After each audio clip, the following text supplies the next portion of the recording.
कक्षा 9 विज्ञान पाठ 9 बल तथा गति के नियम विनय सर।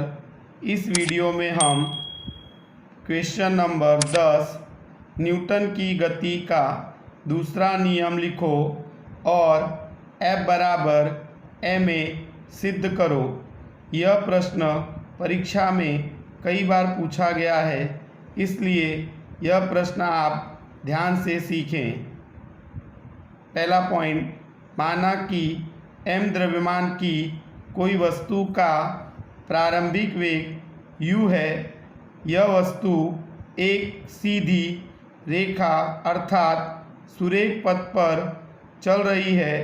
इस वस्तु पर t समय तक F जितना बल लगाने पर वस्तु का अंतिम वेग v हो जाता है।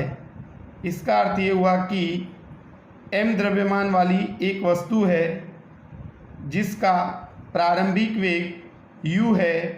यह वस्तु एक सीधी रेखा अर्थात सुरेख पथ पर गति करती है। इस वस्तु पर t समय तक F जितना बल लगाने पर उसका वेग बढ़ता है और उसका अंतिम वेग v हो जाता है।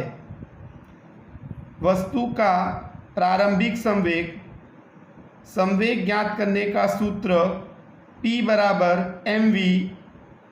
तो यहाँ पर वस्तु का प्रारंभिक संवेग को हम P1 कहेंगे।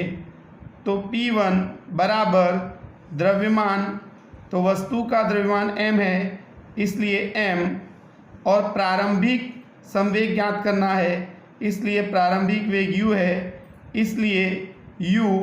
तो सूत्र होगा P1 बराबर mu।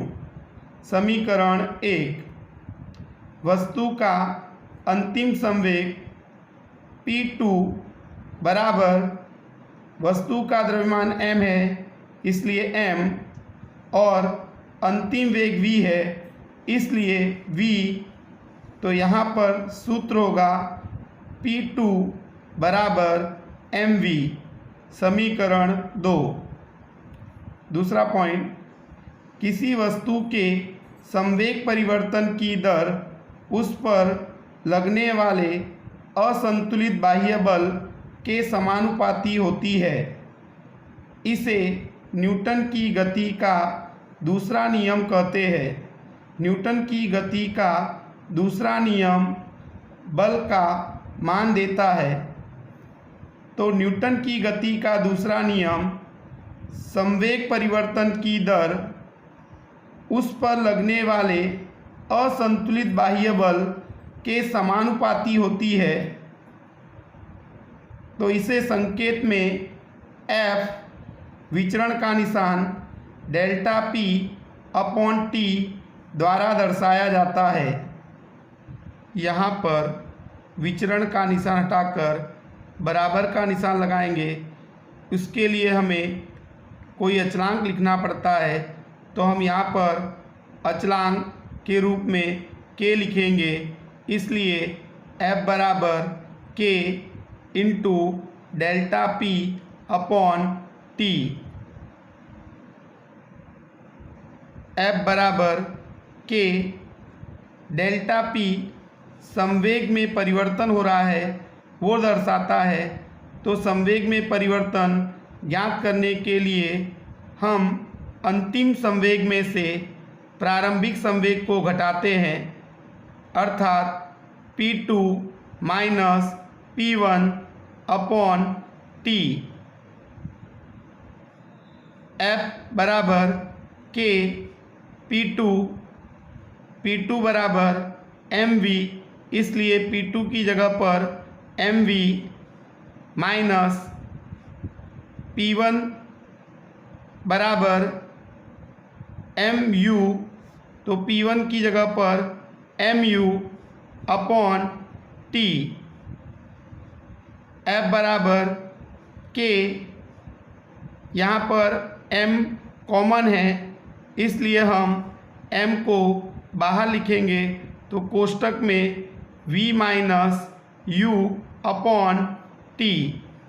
यहाँ पर वेग में परिवर्तन की दर को हम त्वरण कहते हैं, तो v minus u upon t बराबर a, इसलिए F बराबर k into m into a, क्योंकि v minus u upon t बराबर a होता है, इसलिए v minus u upon t की जगह पर हम a लिखेंगे। तो सूत्र होगा F बराबर k into m into a। यहाँ पर k एक अचलांक है जिसका मान 1 लेने पर, तो F बराबर k का मान 1 है, तो इसलिए यहाँ पर 1 नहीं लिखेंगे, क्योंकि 1 के साथ किसी भी संख्या का गुणा करो तो वही संख्या आती है, इसलिए ma, तो यहाँ पर F बराबर ma हो जाएगा। समीकरण नंबर 3। इस सूत्र पर से हमें बल की एक परिभाषा और प्राप्त होती है। m यानी द्रव्यमान, a यानी त्वरण, तो वस्तु के द्रव्यमान और त्वरण के गुणनफल को बल कहते हैं। तो F बराबर ma पर से बल की एक और परिभाषा हमें मिलती है कि वस्तु के द्रव्यमान और वेग के गुणनफल को बल कहते हैं। चौथा पॉइंट, बल का एसआई मात्रक द्रव्यमान को किलोग्राम में मापते हैं और त्वरण का एसआई मात्रक होता है मीटर प्रति सेकंड स्क्वायर, इसलिए बल का एसआई मात्रक किलोग्राम इंटू मीटर प्रति सेकंड स्क्वायर है, जिसे न्यूटन भी कहते हैं। Thank you.